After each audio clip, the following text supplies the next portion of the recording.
You may have heard him on Risk. He has also won the Moth Slam, and I'm thrilled to have him back. Please give it up for Mark Pagá. I have a tradition that I do on Labor Day where I take out clothes from my closet and I try on fall outfits. But I still imagine what the prom queen, like the prom queen looking at me, I still think of high school girls. And not that, like, I'm trying to date high school girls. I already put my foot in my mouth starting this whole thing off. But it all stems from childhood, of going to school and getting ready and things like that. And the pinnacle, I think, is high school. And I'm sure most of you share this. It was an awkward transition into high school. For me, my father had passed away right before I started. And I had a lot of support. There were a lot of resources in the house. But it was funky, you know? I didn't know what to do with myself. I had all these emotions. But I thought that maybe this was a transition point for me to fit into a new image. And I want to give you guys some context. I grew up with a lot of elders in the house, and my dad was one of them. He was 22 years older than my mom. He was a sweetheart, very affectionate man. But he had 7 kids. He was a Korean War vet. I just don't think he had the energy to be mean. And so I felt a little bit gypped and very envious with my friends. I'd go over to their houses, and these kids seemed to have dads that were more youthful, and they'd put on WWF tapes, and they'd like wrestle with their sons and try out different moves. And I'd go home, and my dad would fall asleep 5 minutes into the McLaughlin group.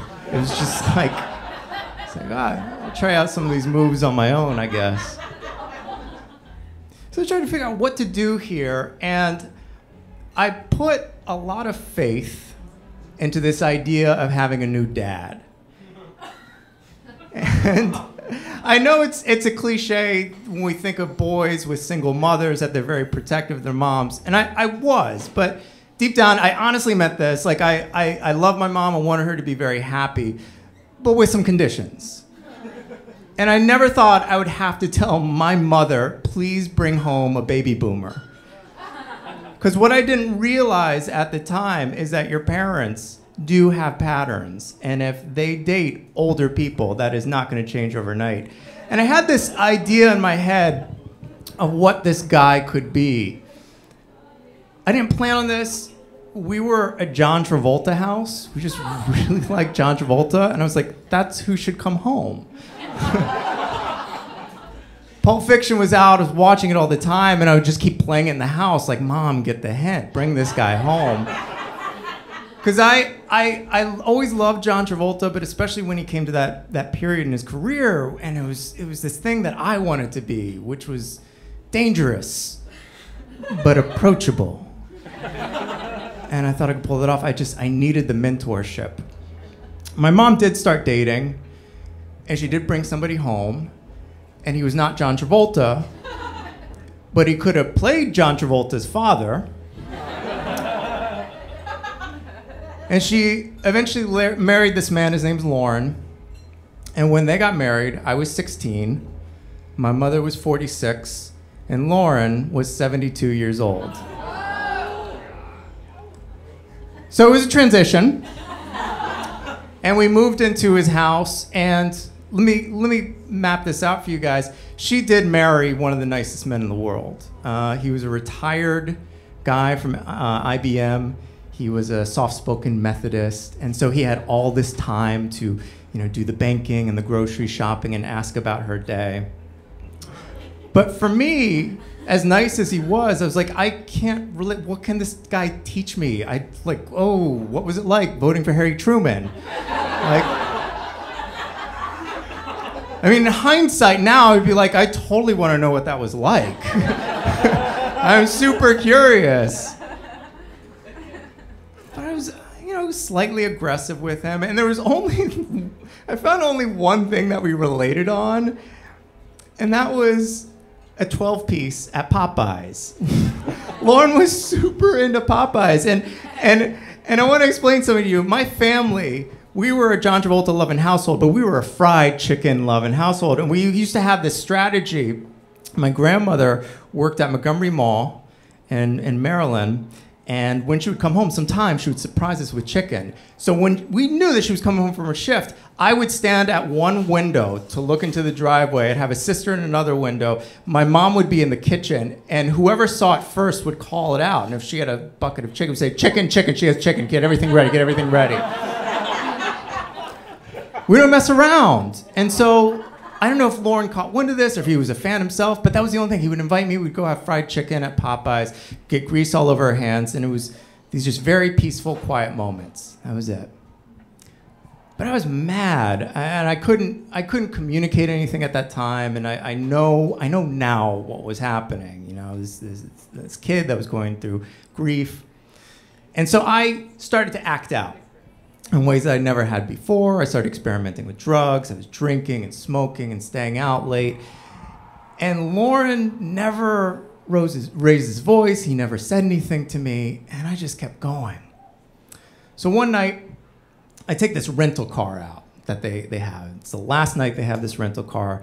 Go out with some friends. We go get stoned. And I come back to the car, and it has this code on it. It's not a key. You have to press in this code. I didn't know. I couldn't remember. My mind was a mess. So I kept pressing it in, pressing it in. It's not opening. So I lift my leg, and I thought I was just tapping the door. But all this anger surged through me, and I kicked the door, and if the door could have spoken, it would have said, I'm going to sue you. It was like a Cadillac had made its way into the driver's side. My friends went, damn. And I looked at the door, and I looked at them, and I said, it'll fix itself. Now, I know that sounds like a smart-ass high school teenage thing to say. I honestly believed that. I thought that only like real cars could make dents like that, and human dents, they just pop out overnight. I still don't know anything about cars. But I went home thinking, this is fine. I'm going to park this in the garage. In the morning when they take it back to the rental place, the car door will be fine. So morning comes. Lauren is standing over my bed. And he says, let's go to the garage. I said, oh, okay. And we get up to the garage, and I'm just sort of looking around, trying to put my eyes anywhere except this car door, and he's staring at me, just trying to get my eyes.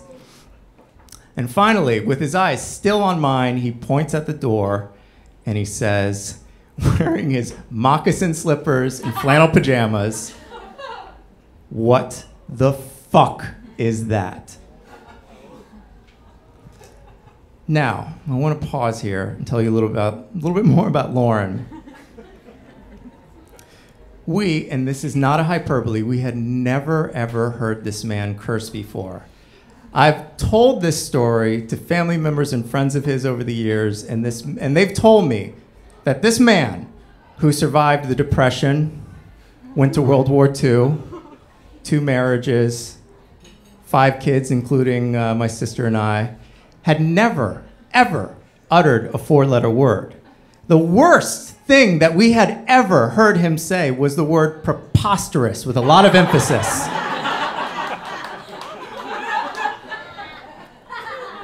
And so he's standing there with just the fear of God in his eyes, and he's pointing at this door, and I just start stumbling, and I'm cold and freaking out. And right when he had said that, my mom had walked into the garage. And I look at her. I switch eyes. I look at this woman. I'm like, this is my ally right here. And my mom gives me this look that's like she switched to the rival gang. And she doesn't say anything, but she raises her hand up to her mouth like that. And if she were to say something, I knew it would have been like, oh, damn. You got slammed, S.A. So it's just me. I'm all alone in there. I just go, I'm sorry, I'm so sorry, I didn't mean to do it. And like, I'm apologizing not just for the door, but for every asshole move I've been doing over the last few years. And I'm just trying to get them to understand. And Lauren shushes me, he just shushes me. He looks at the door. He says, go to your bathroom and get the plunger. And so I go to the bathroom and get the plunger. I'm like, what sort of mid-century torture are they gonna inflict on me.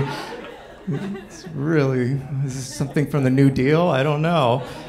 So, few of you got that. Come on. So I go get the plunger, and most of you know what he's about to do. He takes the plunger and puts it in the dent and starts pulling it like that. And he goes, come on, Mark, I want to show you. I want to show you how to do this. And so we start working this fucking dent. And we get it to about 95% perfection. About a 5% defect.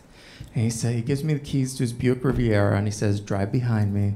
When we get to the dealership, don't say anything, let me do the talking. I said, okay. So I get in the car, and I drive behind him. And we get to the dealership. He's still in his flannel pajamas and moccasin slippers.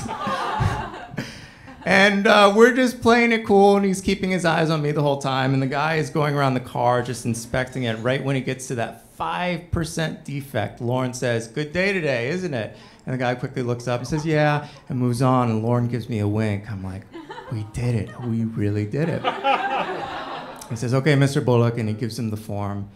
And we just quietly stroll back to Lauren's Buick. Lauren gets in the driver's seat. I'm sitting in the passenger seat. And he's not saying anything. And I don't know. I need something. I just need something. Even if it's you're grounded or I'm really disappointed in you. I just need him to say something. And he takes his time and he adjusts the mirror and gets his seat back the way he likes it. And he's putting his key in the ignition. And he looks at me and he says, you want to go to Popeyes? I said, I would like to go to Popeyes. Now, getting away with marking up a rental car is slightly badass. But eating fried chicken at 7 a.m. is motherfucking gangster.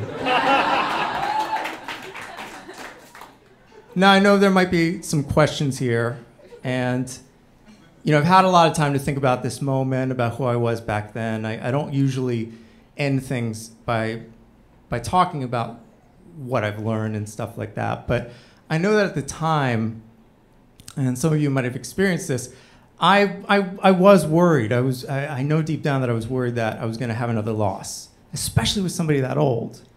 My mom married somebody 72 years old. That can't last that long. And I want to let everybody know that on October 17th, next month, Lauren will be 93 fucking years old. How the hell did that happen? Dude is still driving, getting groceries, and I am not making this up. I talk to him every other week or so. He still goes to Popeyes every week. And gets fried chicken. And we never had any incidents again with cars, and he didn't teach me how to be Vincent Vega from Pulp Fiction. But I'm very proud that I'm the only person to get him to drop an F-bomb. Thank you. Comes the